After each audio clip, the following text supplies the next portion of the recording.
जवानी के उड़े दहो, मनवा से मनवा के जुड़े दहो। छीटा जवानी के उड़े दहो, मनवा से मनवा के जुड़े दहो। आज सुते दरिया तान के तान के तान के टूट जाए राजा जी, टूट जाए राजा जी पलंग सागवान के, टूट जाए राजा जी पलंग सागवान के।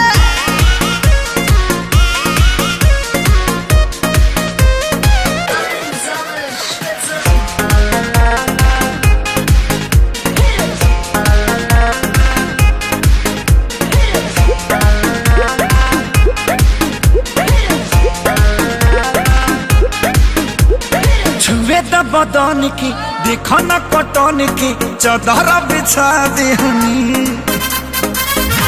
पलम जी मन पिघला देहनी, पलंग पर झुलुआ झुला देहनी। छुए द बदन की देखो न कटन की चादर बिछा देहनी।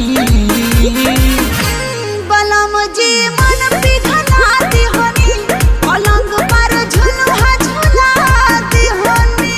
परियार बाटे बेडिया फान के फान के फान के। टूट जाए राजा जी, टूट जाए राजा जी पलंग सागवान के, टूट जाए राजा जी पलंग सागवान के।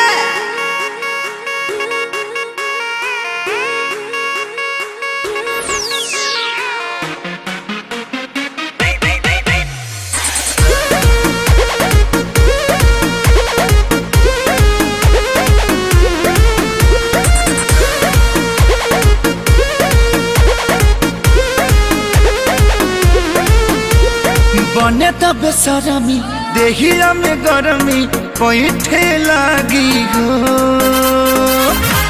कमरिया ऐठे लागी हो, नस नस बैठे लागी हो।